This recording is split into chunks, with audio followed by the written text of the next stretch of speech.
सचेति सिंद्रो no देवोत्पादपङ्कजस्मरणं वा सर्वनिर्वितमसारासन्नाश्रीगणानां या कुन्देन्दुतुषारहारदौनाया शुभ्रवस्त्रामृताया वीणावरदण्डमण्डितकराया श्वेतपद्मासना या ब्रह्माच्युतशङ्करप्रभृतिभिर्देवैः सदा वन्दिता सा मां पातु सरस्वती भगवती निःशेषदाढ्यवः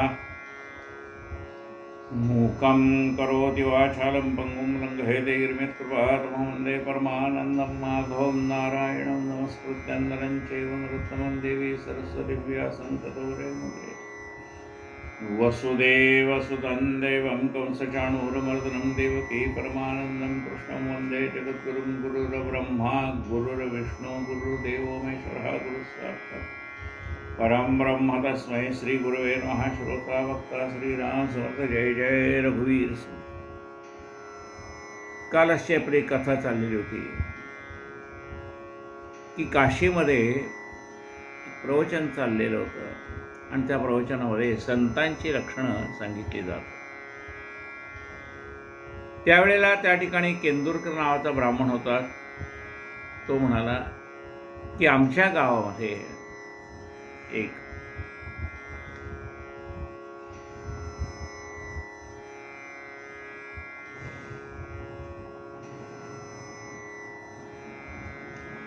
कान्होपाठक नावाचा ब्राह्मण हा वैराग्यशील आहे. आणि कसा वैराग्यशील आहे तर शंकरासारखा वैराग्यशील आहे असं त्याने उदाहरण दिलं. आता शंकरासारखा वैराग्यशील म्हटल्यानंतर काशी क्षेत्रामध्ये असं म्हटल्यावर ते काशी क्षेत्रातल्या लोकांना आला राग. ते म्हणाले वैराग्य शंकरासारखं वैराग्य कोणाला शक्य आहे का? अहो सगळे पक्षी दिसायला जरी सारखे असले तरी गरुडाच्या पंखामध्ये असलेलं बळ हे सर्वांच्या जवळ नाही. सगळे नाग दिसायला जरी सारखे असले तरी पृथ्वी पाठीवर घेण्या इतकं सामर्थ्य दुसऱ्या कुठल्याही नागामध्ये नाही. दिसायला सगळं पाणी सारखं दिसत असलं तरी गंगेच्या पाण्याची सर त्याला येणार नाही. सगळीकडे पाण्याचे साठे तुम्हाला दिसत असले तरी समुद्राची सर त्याला येणार नाही. सगळीकडे गायी सारख्या दिसत असल्या तरी कामधेनूची सर त्या सामान्य गायीला येणार नाही. म्हणजे याचा अर्थ शंकर ते शंकरच. त्याची दुसऱ्या कोणी कितीही वैराग्यशील असला तरी त्याची बरोबरी शंकराबरोबर होणार नाही. तर तुम्ही आम्हाला या कान्होपाठकाचं एवढं मोठंही सांगू नका. पण तरी सुद्धा तुम्ही असं म्हणत असाल की त्याच्याकडे खूप वैराग्य आहे. म्हणजे आम्ही असं मानत नाही शंकरा एवढं वैराग्य आहे. पण ठीक आहे, तुमचं म्हणणं क्षणभर आपण मान्य करू की असेल एखादा मनुष्य वैराग्यशील, आमच्या पाहण्यात नसेल.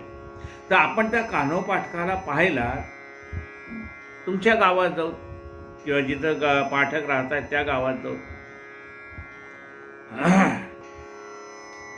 तेव्हा तेथे एक केंदूरकर ब्राह्मण कधीच बैसला होता. श्रवणात तो म्हणे आमचे गावी वैष्णवजन कान्होपाठक एक असे. भगवत भक्तीची सांगत सांगती स्थित तितके लक्षण तयात चित्ती सर्वदा विरक्त कैलासनाथ ज्यापरी ऐसे ऐकोण्या स्थिती सत्य न भासे कोणाप्रती म्हणते शिवाची उपमा निशिती नराकारणे दिसत असे. नाना पक्षी अंडजे आती निराळ मार्गे उडून जाती दृष्टी देखोनीचे पळगती येतया खगपती न म्हणावे.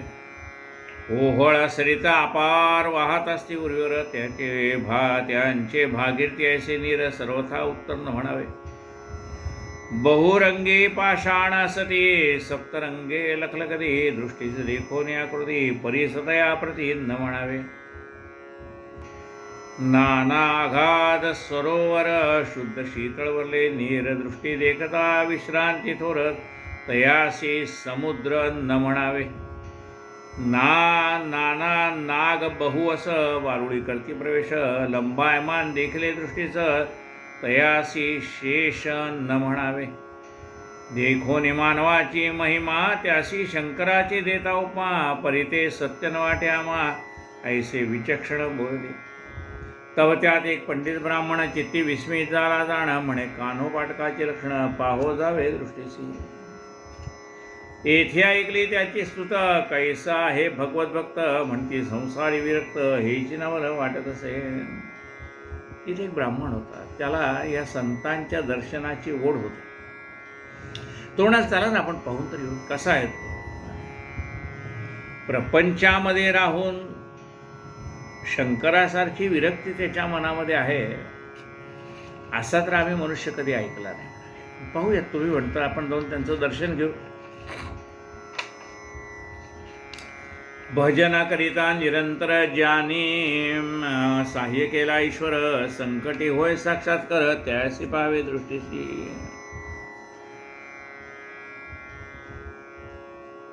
म्हणजे ज्याने आपल्या भक्तीने परमेश्वर आपलासा केला, आपुला तो एक देव करुनिया घ्यावा, तो देव आपला करून घ्यावा. आपुला तो एक देव करुनिया घ्यावा. मग तेने जीवा समाधान, त्याने काय होतं, आपल्या जीवाला समाधान प्राप्त होतं.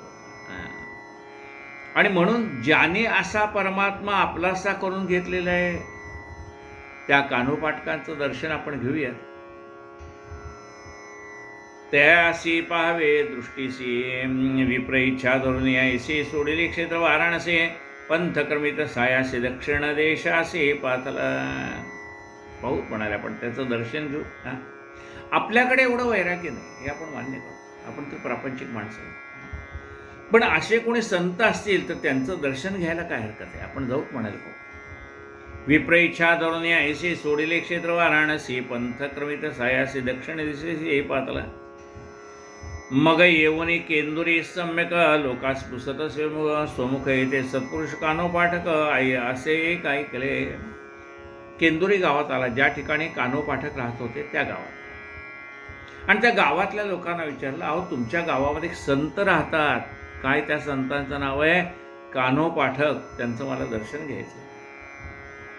त्याचे दर्शन घ्यावया येथे दुरून या लोकरमित पंथ, मंदिर पुसून लोका ते वाडियात प्रवेशला. ते म्हणाले ते संत आहेत का नाही आम्हाला काय माहीत नाही, पण कान्होपाठक नावाचे गृहस्थ इथे राहतात, तुम्ही जाऊन पहा. कारण काय असतं माहिती का, आपण संतांना ओळखू शकत नाही ना. त्यामुळे त्यांना जरी त्या कान्होपाठकाचा अधिकार माहीत नसला तरी कान्होपाठक एक म्हणजे सद्गुणी मनुष्य आहे, सदाचार संपन्न आहे, आचार विचारशील आहे, एवढं माहिती होतं. पहा म्हणाले तुम्ही जो ज्याला कान्होपाठकाला शोधता तोच हा कान्होपाठक आहे का, पाहून घ्या.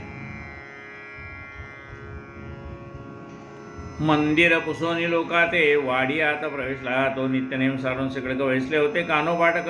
त्या आता आणि कन्या होती कौतुक खेळवीत तिजे, कौतुके खेळवीत तिज लागे. बाळक बोबडे बोले जैसे आपण वदती, तिजची ऐसे शेंबुडाल्या नाकास स्वस्ते पुसून टाकला. पाहतोय तर त्या वाड्यात कान्होपाठकांच्या वाड्यामध्ये हे आले. आणि त्याला असं वाटलं सत्पुरुष आहे म्हणजे, आणि वैराग्यशील आहे, प्रपंचात राहून सुद्धा वैराग्यशील आहे, शंकरासारखा वैराग्यशील आहे असं ऐकलं होतं. आणि इथे बघतो तर काय, कान्होपाठक प्रपंचामध्ये गुंतून गेलेले त्याला दिसले. दिसतं तसं नसतं म्हणून जग फसतं.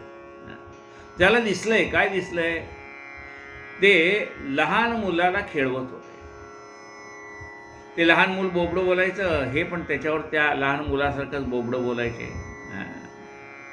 आणि त्या लहान मुलाला शेंबूड आलेला त्याने आपल्या हाताने काढला आणि टाकून. बाळक बोबडे बोले जैसे आपण वदती, तिजसे ऐसे शेंबूड आल्या नाकास स्वस्ते पुसून टाकलं. स्वरूपे तरी दिसे मळी न परी, आवडी करून देती चुंबन, हे दृष्टीचे देखोनी ब्राह्मण विकल्पवना हात पातला. बरं ते मूल काय फार गोड सुंदर दिसत होतं असं नाही. आता बघा, बाकीच्या माणसाला आपली मुलं चांगली दिसत का न दिसत, आई त्याची पर्वा करत नाही. तिला जर विचारलं ह्या जगात सगळ्यात चांगलं मूल कोण, तर ती म्हणते माझंच पोरगं चांगलं. त्या आईला आपलं मूल जगात सगळ्यात सुंदर दिसत असतं, ते कसंही असलं तरी. आईला आपलं लेकरू आहे ना ते. तसं हे त्या लहान मुलाला खेळवत आहे. स्वरूपे तरी दिसे मळीन परी आवडी करून देते चुंबन हे दृष्टी देखून ब्राह्मण विकल्पवना पातला.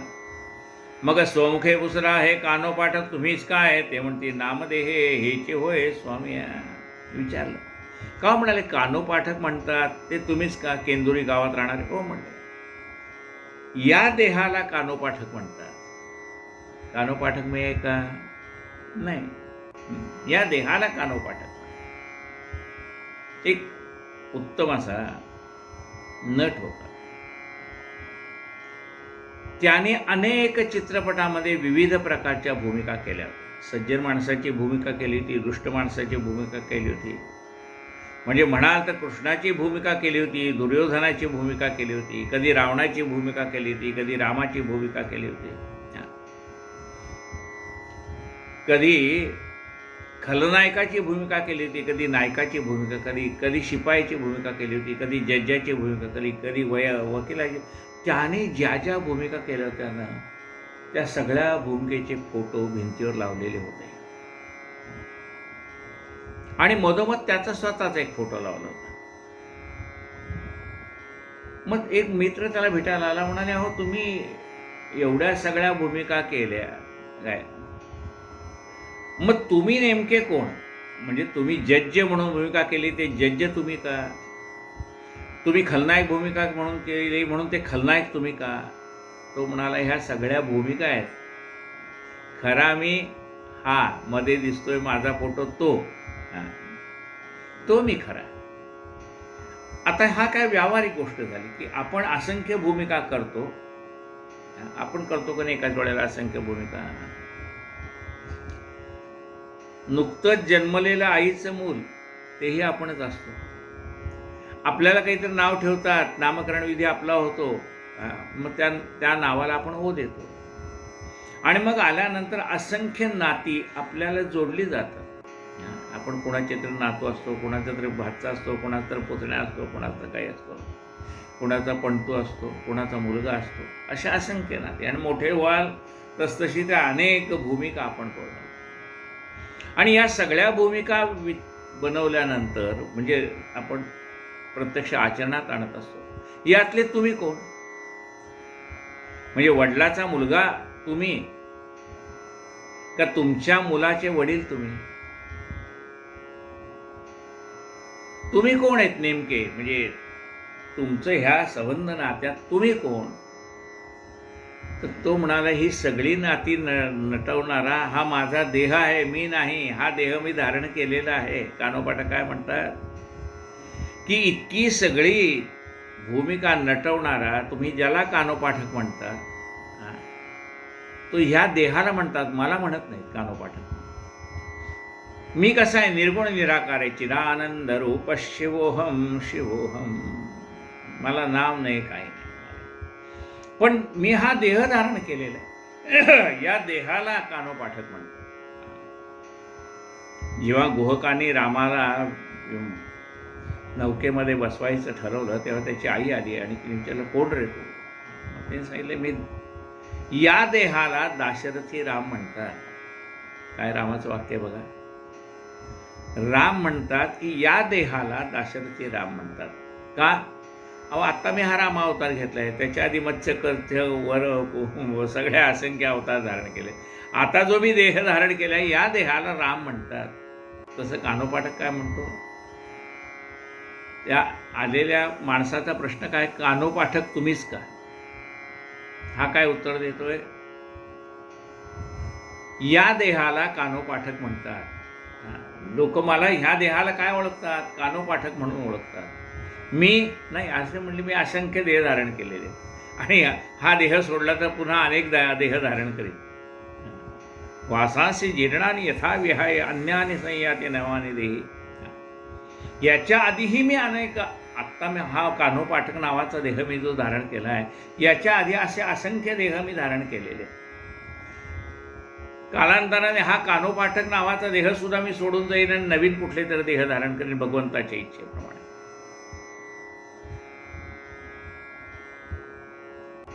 मग स्वमुखे पुसरा आहे कानोपाठक तुम्हीच काय, ते म्हणतील नामदेहे हेची होय स्वामी आहे. दृष्टीस देखून द्विजवरा सद्भाव केला नमस्कार, ब्राह्मण देवा बोले उत्तर व्यर्थ चिरजार पडली. आता कानोपाठकाने पाहिलं, एक ब्राह्मण आपल्याला भेटायला आलेला दिसतोय, अतिथी आहे. तो ब्राह्मण असो का नसो, अतिथी हा मुख्य भाव आहे. कानोपाठकाने त्यांना नमस्कार केला आणि तो तोंडातल्या तोंडात काय बोलतोय आपल्याशी, मी कुठून आलोय? काशीवरून आलोय. काय पाहायला आलोय? शंकरासारखं धगधगीत वैराग्य असणारा मनुष्य पाहण्यासाठी मी आलोय. आणि इथं आल्यानंतर मी काय पाहिलं? प्रपंचामध्ये काठोकाठ बुडून गेलेला हा कानोपाठक मी पाहिला. नातोंडाला खेळवणारा, त्याचा शेंबूड काढणारा, त्याचा मुका घेणारा, लहान बाळ आहे त्या बाळाचा कुणी गोड पापा घेतो. मग असा प्रपंचामध्ये गुंतून पडलेला कानोपाठक मी पाहिला. मी ह्या कानोपाठकाला पाहायला मी आलो नव्हतो. मी आलो तर कुठल्या कानोपाठकाला पाहायला? जो वैराग्यशील आहे अशा कानोपाठकाला पाहायला आलो होतो. आणि इथं मी कुठल्या कानोपाठकाला पाहतोय? जो प्रपंचामध्ये गळून गेलेला आहे, गुंतून गेलेला आहे अशा कानोपाठकाला पाहतोय. आणि मग तो मनातल्या मनात अरे कारण पूर्वी पायी पदयात्रा घडायच्या ना, काशीवरनं मी इथपर्यंत आलो, या केंदुरी गावापर्यंत. माझे सगळे श्रम फुकट गेले होते.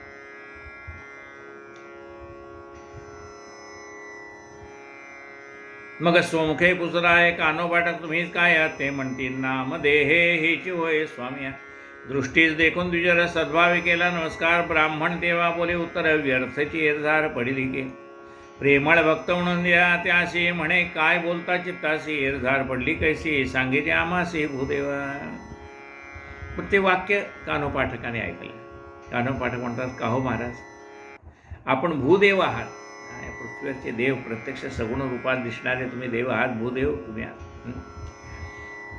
मग तुम्ही तर म्हणता माझी एरझार म्हणजे एवढं माझी वाटचाल झाली ती व्यर्थ गेली, असं का म्हणाला?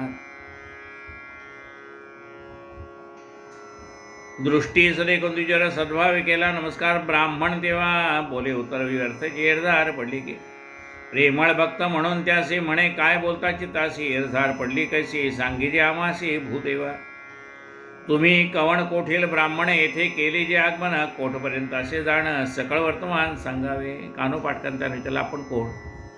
आपलं नाव काय? आपण कुठून आलात? आणि आपल्याला पुढे कुठे जायचं आहे? बघा, परमार्थातला प्रश्न आहे. कोहम, मी कोण आहे? मी कुठून आलोय आणि मला कुठे जायचं आहे? हा प्रश्न आहे. तोच प्रश्न कानोपाठक त्या काशीवरून आलेल्या ब्राह्मणाला विचारतोय, तुम्ही कोण? कोहम, तुम्ही कोण? कुठून आलाय आणि कुठे चाललाय? तुम्ही कवण कोठील ब्राह्मण येथे केले जे आगमन, कोठपर्यंत असे जाणं सकळ वर्तमान सांगावे. ऐकून म्हणे द्विजर आमचे गाव काशीपुर, तुझी स्तुती ऐकली फार विरक्त थोर म्हणून. अहो, मी काशीवरून आलो. तुम्ही शंकरासारखे विरक्त आहात अशी तुमची स्तुती मी काशीमध्ये ऐकली. आणि म्हणून प्रत्यक्ष वैराग्यशील माणसाला भेटावं या हेतूने मी आलो. ऐकून म्हणे द्विजरा आमचे गाव काशीपुरात, तुझी स्तुती ऐकली फार विरक्त थोर म्हणून. पंथ क्रमोने दिवस बहुत दर्शनास्तव आलो येत, तो तुमची स्थिती दिसून येत माया जाळात पडला की. माया जाळात पडिला. पण इथं येऊन पाहतो तो तुम्ही ह्या मायेमध्ये गुंतून पडलेलं मी पाहिलं. प्रपंचात गुंतलेले आहे. तुमची बायका काय, मुलं काय, नातोंड काय, पतोंड काय, सगळ्या या राम रगाड्यामध्ये तुम्ही आमच्यासारखेच ना. आम्ही मायामोहात गुंतलेली माणसं. आम्हाला वाटलं विरक्त माणसाचं दर्शन मिळेल, पण इथे येऊन पाहतो तो तुम्ही सुद्धा आमच्यासारखेच मायामोहामध्ये गुंतून पडलेले मी पाहिले. पंथ क्रमोने दिवस बहुत दर्शनास्तव आलो येत, तो तुमची स्थिती दिसून येत माया जाळात पडिला. गृह दारा कन्यापुत्र असून या त्यजले जर, तोची विरक्त म्हणावा थोर योगेश्वर नामतयाचे. खरा म्हणजे वैराग्यशाला मी कुणाला म्हणतो?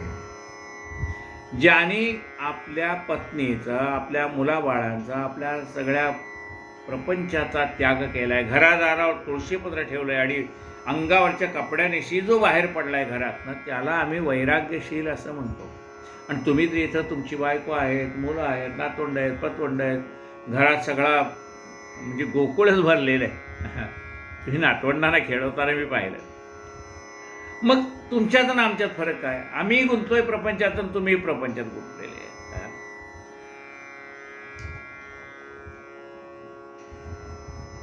पंथ क्रमोनी दिवस बहुत दर्शनास्तवार येत, तो तुमची स्थिती दिसून येत माया जाळात पडेल. गृहदारा कन्यापुत्र सोनिया तेजले जर तोची विरक्त म्हणावा थोर योगेश्वर नाम तयाचे. यात्रेकरी आला ब्राह्मण त्याने बहुत केले स्तवन, त्याचा विश्वास धरून म्हणे घ्यावे दर्शन आलो ते.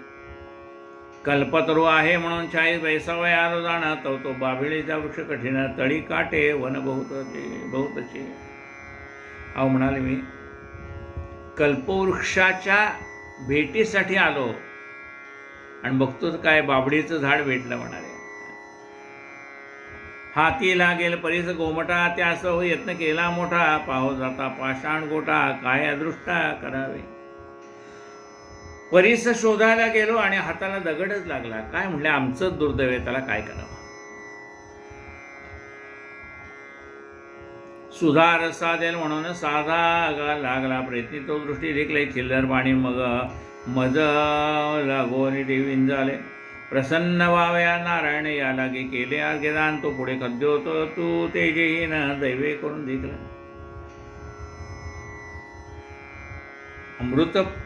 अमृताचा रसस्वाद घ्यावा म्हणून मी भुकेलेला होतो आणि नेमकं मला पाणी दिसलं. मला वाटलं अमृत आहे, बघतो तर काय मृगजळ होतं म्हणाले.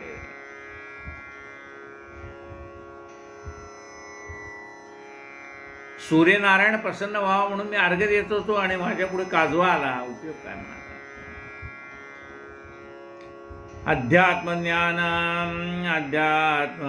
अध्यात्मज्ञान इच्छिता मने तो कोकशास्त्र ऐकले करणे, तैसी आपली स्थिती पाहुणे मज लागूने तेवी वाटे. अध्यात्मशास्त्र श्रवण करावं म्हणून ग्रंथ बघितला, तो वरती कवर अध्यात्माचं आणि आतमध्ये भलतेच कथा त्याच्यामध्ये होत्या. अध्यात्मज्ञान इच्छिता म्हणे तो कोकशास्त्र ऐकले करणे. अध्यात्माचं पुस्तक मागितलं तर कोकशास्त्राचं पुस्तक हातात आलं म्हणाले. ऐसी द्विजाची ऐको, ऐसी द्विजाची कठिणोत्तर ऐकोनी शांती दया सागरे क्रोध नाही अणुमात्र. ऐसी द्विजाची कठिणोत्तरे ऐकोनी शांती दया सागरे क्रोध नाही अणुमात्र मधुरोत्तरे बोलत असे. एवढं हा काशीवरून आलेला ब्राह्मण बोलतोय तरी हे शांत कानोपाठ गोड वाणीने त्यांना बोलतोय. क्रोध नये अणुमात्र मधुरोत्तरे बोलत असे. हात जोडून विनवित असे टाकोने आला दुर्देश, दृष्टीत पाहता आमास अवगुण दिसे कोणता. मला तुम्ही भेटायला आलात आणि अत्यंत प्रेमाने भेटायला आलेले तुम्ही, म्हणजे माझ्याविषयी तुमच्या मनात प्रेम आहे या भावनेने तुम्ही आलात की चला कानोपाटकाला भेटू. म्हणजे कशाने आला, ओढीने आला, प्रेमाने आला, मला भेटायला म्हणून आला. मग इथं आल्यानंतरच मात्र तुमचं मत बदललं कसं? तुम्हाला असा काय अवगुण माझ्यामध्ये दिसला की मी प्रपंचात गुंतून पडलोय?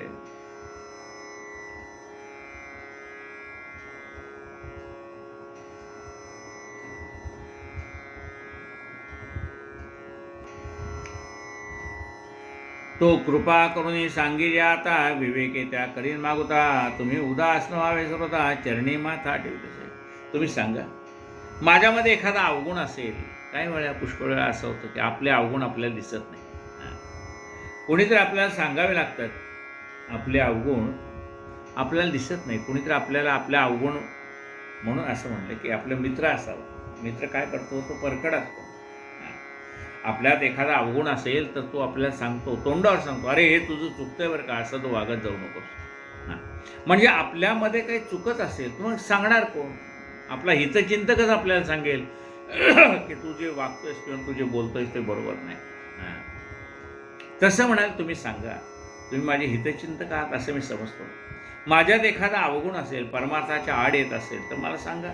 मी विवेकाने, म्हणजे बघा आपल्यामधला अवगुण जायचं आहे ना, तो उद्यापासून मी माझा स्वभाव बदलणार म्हणून जात नाही. तर अवगुण विवेकाने घालवावं लागतं, जे सारासार विचार करावा लागतो. खरंच बाबा त्याने सांगितलंय ना आपलं काही चुकतंय, मग आपण त्याच्यावर विचार करावा. खरंच बाबा आपलं काही चुकतंय का, आणि आपली चूक लक्षात आली तर तो विवेकपूर्ण पद्धतीने आपल्यातला अवगुण हळूहळू कमी करत न्यावा. एकदम जात नसतो, हळूहळू हळूहळू कमी करावा लागतो.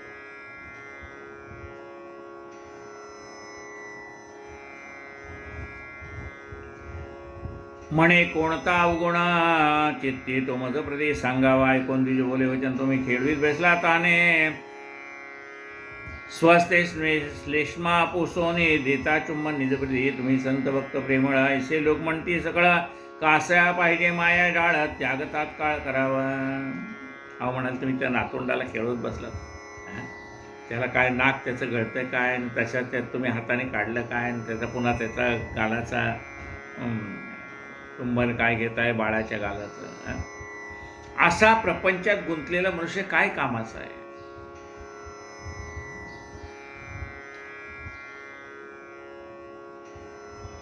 तुम्ही खेळवीत बसला ताने, स्वास्ते श्लेष्मा पुसोन देता चुंबन निजप्रती, तुम्ही संत भक्त प्रेमळ ऐसे लोक म्हणती सकळ, कासया पाहिजे माया डाळ त्याग तात्काळ करावा. ऐसे ऐकून लवला आहे कानोपाठ करी काय, बाळ उचलून पाहे आडामध्ये टाकले. त्यांनी काय केलं कानोपाठकाने, त्या ज्या लहान नातवंडाला ते खेळवत होते तसंच उचललं आणि त्याला विहिरीत टाकून दिलं. आडामध्ये टाकले. मग विप्रास विनवीत, आता मी झालो मायातीत, स्वामीनी करून स्वस्थ चित्त प्रसाद येथे करावा. बघा म्हणाले, आता तरी मी माया मोहात न गेलो ना, तुम्हाला असं वाटत होतं या नातवंडात गुंतलं, आता हे नातवंड टाकून दिलं म्हणाले. आता तर तुम्ही माझ्याकडे जेवण कराल का नाही, आता तरी मी विरक्त आहे असं म्हणाल का नाही. जे तुम्ही ज्या विरक्ताला पाहिलं होतं तो आता विरक्त दिसतोय का, कारण आत्तापर्यंत तुम्हाला विरक्त दिसत नव्हता, कारण तुम्हाला काय वाटत होतं मी ह्या नातवंडात गुंतलो. आता ठीक आहे, नातवंडाचा त्याग केला, आता तर तुम्हाला काही विरक्तपणा दिसतोय का.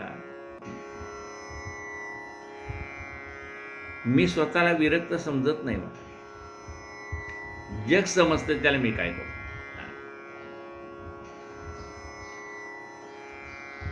ऐसे ऐकून लावला आहे कानोपाठ करी काय, बाळ उचलून या पाहे आडामध्ये टाकले. मग विप्रास विनवीत, आता मी झालो मायातीत, स्वामीनी करून या स्वस्थ चित्त प्रसाद येथे करावा. विपरीत देखोनी देव श्री ब्राह्मण विस्मितांतक, विस्मित झाला अंतरी म्हणे तुझा ऐसा निर्दय नेत्री पृथ्वीवरी दिसेना.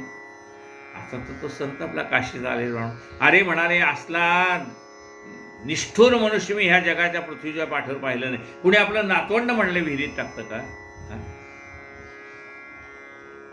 म्हणे तुझा ऐसा निर्दय नेत्री पृथ्वीवरी दिसेना. सहज बोललो वैराग्य लक्षण ऐसे करशील हे निर्णय उदके टाकले बाळकताने, गेला प्राण तयाचा. अरे म्हणाले, मी सहज बोलायला गेलो की ह्या नातवंडात काय गुंतून पडलाय, असं मी सहज बोलायला गेलो, आणि तू तर त्या नातवंडाला उचलून टाकलं म्हणाले.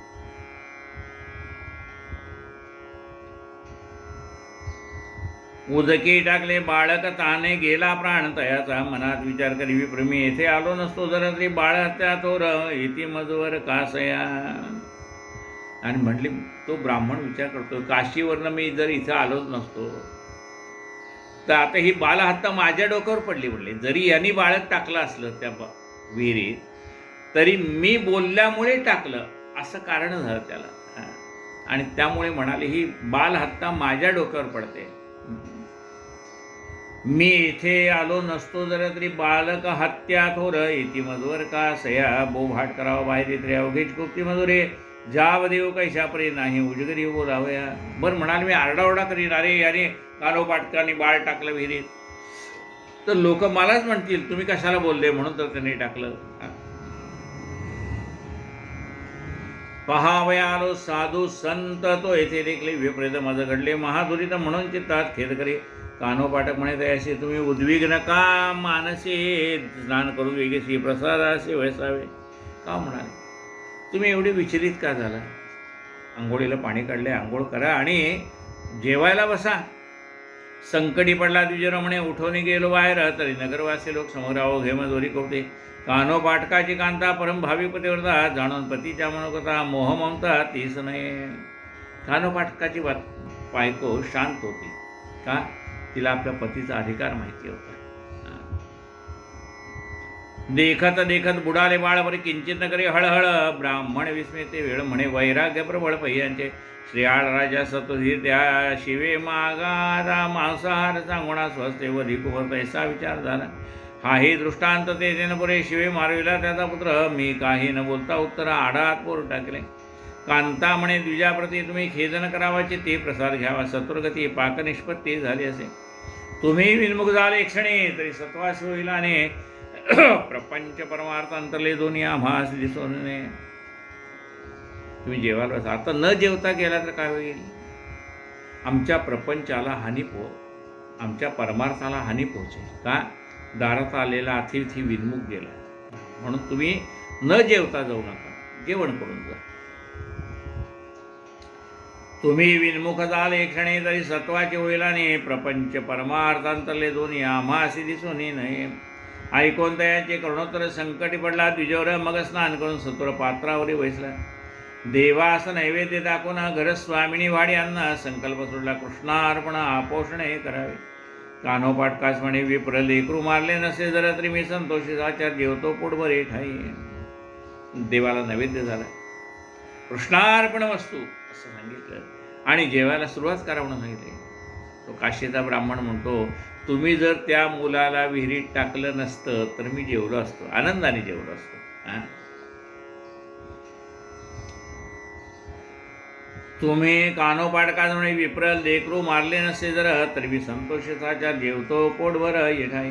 तुम्हास विटाळ पडला आहे आणि मज निमित्त आले आहे, वयतांच्याही अन्याय म्हणून येठाय वाढीला.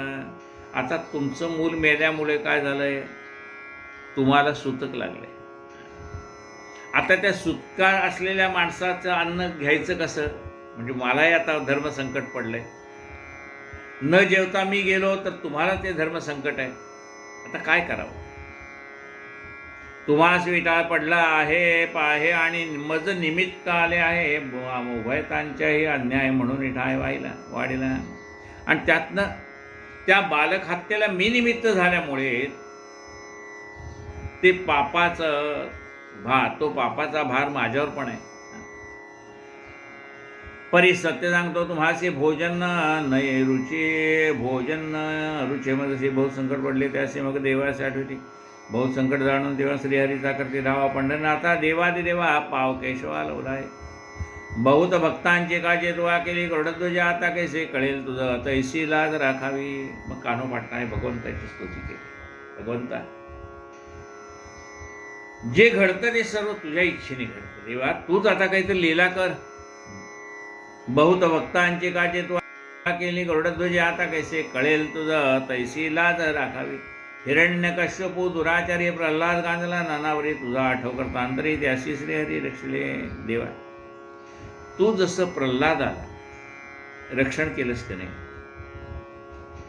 प्रल्हादाला कुणी पाण्यामध्ये टाकलं म्हणा, समुद्रात टाकलं म्हणा, अग्नीच्या हाती दिलं, कुणी त्याच्या वडिलांनीच, तसं माझ्याच हाताने आमचं अपत्य त्याच्यात पडलेलं आहे, विहिरीमध्ये पडलेलं आहे. मग तू जसं त्या हिरण्यकश्यपूच्या मुलाला म्हणजे प्रल्हादाला वाचवलंस, तसं ह्या माझ्या बाळाला सुद्धा ह्या विहिरीतनं बाहेर काढ. परम कपटी दुर्योधना करी द्रौपदीचे वस्त्रहरण, धावा ऐकून जगजीवनाला धावून लावला आहे. निजांगे वस्त्रे नानापरी तिथे नैसुली श्रीहरी ऐसा कृपाळू वैकुंठ विहारी, चराचरी ब्रिदगाजे. नंद बुडाला यमुना जळेतो तू आणिला तात्काळी, आमचे संकट वनवाळी काय काळी निरसेना. ज्यावेळेला कंसाच्या दूताने 12 गावं अग्नी जाळला, म्हणजे काय झालं होतं, कृष्ण वनामध्ये होते, बाजूला जंगलाला त्याने आग लावली आणि त्या आगीमध्ये कृष्ण आणि गोप जळून मरावेत असा त्या कंसाच्या दूताचा हेतू. चारी बाजूला अग्नी लागल्याबरोबर भगवंताने ते सगळे गोप होते, ते गोपाने भगवंताच्या भोवती कडं केलं. ते म्हणाले आम्ही जळून मेलो तरी चालेल, पण कृष्णाला आच लागता उपयोगी नाही. गायीने सगळ्या अशा गायी समोर उभा राहिल्या, कृष्णाला पाठमोऱ्या, आणि आपल्या शेपटीचं छत्र त्या गोपालकृष्णाच्या अंगावर धरले. आम्ही जळून गेलो तर चालेल, पण कृष्णा तुला धक्का नाही लागता उपयोगी. मग कृष्णाने त्या गोपांना सांगितलं की आता तुम्ही डोळे मिटा. आणि सगळ्या गोपांनी डोळे मिटल्यानंतर भगवंतांनी 12 गावं अग्निप्राशन केलं. आता उघडा म्हणले डोळे, सगळं शांत झालं.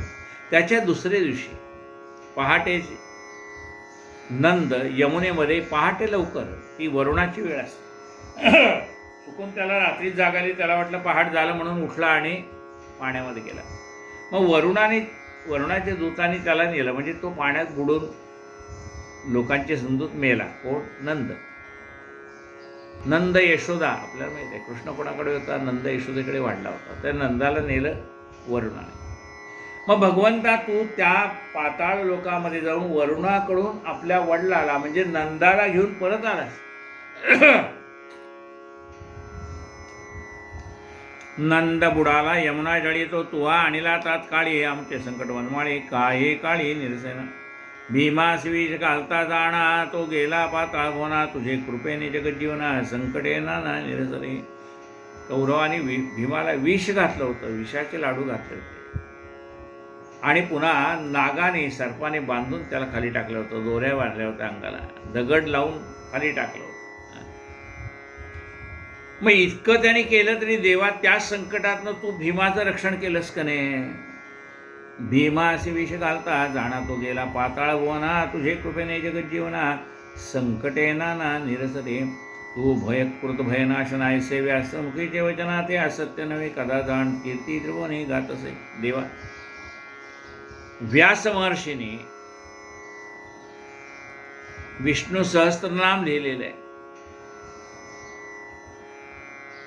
त्या विष्णू सहस्त्रनामामध्ये तुझी 2 नाव आहे. काय नाव आहे? भयकृत भयनाशन, भय निर्माण करणाराही तूच आणि भयाचा नाश करणाराही तूच. भयकृत भयनाशन, भय निर्माण करणारा तू, भयाचा नाश करणाराही तूच. आता जो भय निर्माण करतो तोच भयाचा नाश कसा करतो? व्यवहारामध्ये आई करते ना. काय करते? लहान मूल जर जेवत नसेल तर ती काय म्हणते?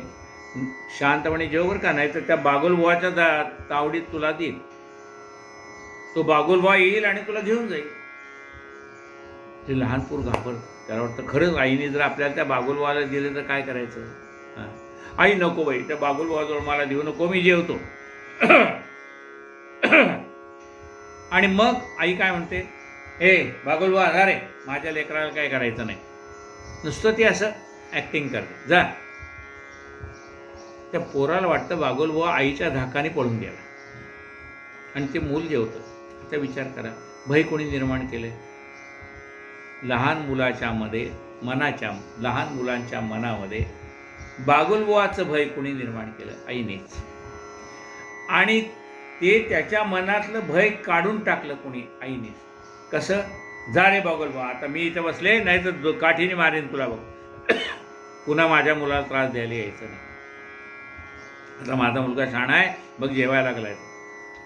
भयकृत भयनाशन, भय निर्माण करणारी आईच आहे आणि भयाचा नाश करणारी आईच आहे. तशी ही तर जगन्माऊली आहे. जरी माय तू या, जरी बाप तू या साऱ्या जगाचा, परी आमुची तू विठू माऊली. सगळं जग तुला मायबाप म्हणत असलं तर आम्ही तुला मायबाप म्हणत नाही.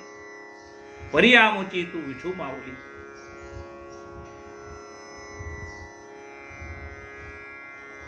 तू जगाचा जरी बाप असशील ना तरी आमची आईच आहेस. धाव देवा, तू भयकृत भय नाशना ऐसे व्यासमुखीचे वचन ते असत्य नव्हे कदा. कीर्ती त्रिभुवने भगात दे असो मागील गोष्ट कायसी कलियुगी अवतार पावला संतासे रामराया शाळता भानुदासे पल्लव सोळासे फुटले. रामदेव राय त्यांनी भानुदासाला शुळावर द्यायचं ठरलं होतं. त्या शुळाचे पल्लव म्हणजे झाडामध्ये रूपांतर झालं. पल्लवा शुळाचे पोटले अभिंद बेदरीचा राय तेने नामा गांजीचा वाय तो हा येऊन लावला आहे जीवली गाय ते काळी. आता या पुराणातल्या गोष्टी जाऊ दे, कलियुगातल्या ह्या गोष्टी आहेत. त्या बिदरच्या बादशहाने मारलेली गाय नामदेवासाठी तू जिवंत केलीस. पैठणीचे द्विजवरा त्याने निषेधला ज्ञानेश्वरा मग रेडिया मुखेचा चार श्रुती अपार वजवल्या. पैठणचे शुद्धीपत्र घ्यायला गेले होते ज्ञानेश्वर महाराज पैठणला. अजूनही तुम्ही पैठणला गेलात तर ज्या ठिकाणी ज्ञानेश्वर महाराजांनी रेडा वजवला ती जागा पैठणला आहे.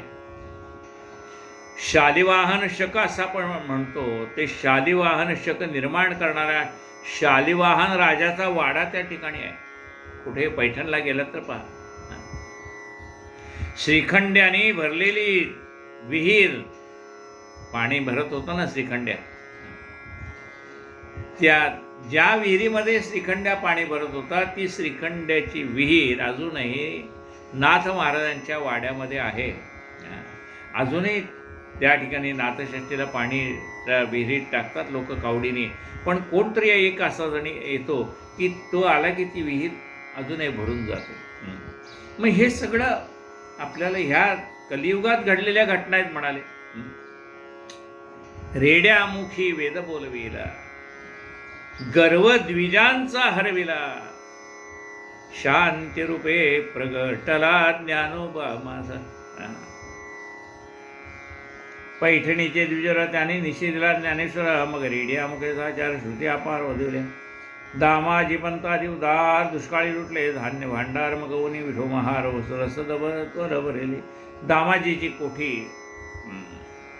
त्याची रसीद आणून दिली. तू प्रत्यक्ष त्याच्यासाठी महार रूप धरून गेला होतास. राका कुंभा नेणत मांजरीची पिले घातली हव्यात, त्याचा दावा ऐकून तरी तर मार्जार पिल्ले जिवली. राका नावाचा कुंभार आहे. त्यांनी मडकी केली होती आणि ती मडकी आव्यात ठेवली होती.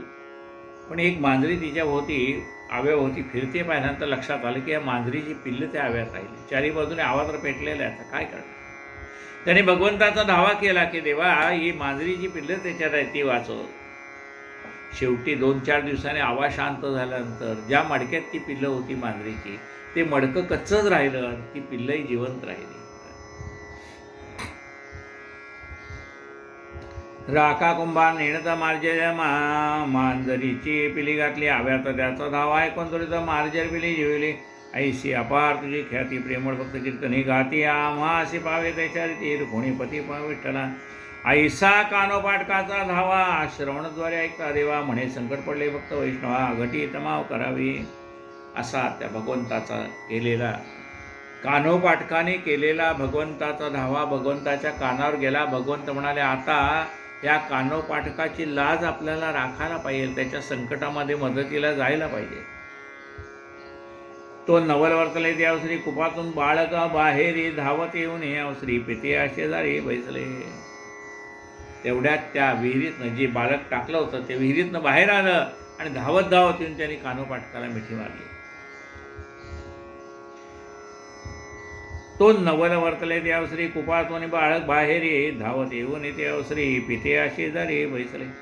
काते रीती करुणा कर ग्रंथाशिवर दिला विप्रवेश जगदेठी स्वामी येऊन पाठेत. सापडे म्हणे मैपती वेगे उठी दवंडी पिठीने जमुगे. संत लीला अमृत ग्रंथ श्रवण्याची प्रति मनोरथ प्रेमळ परिसोद भाविक भक्त. द्वादशतमोध्याय घोडा श्रीकृष्णार्पण.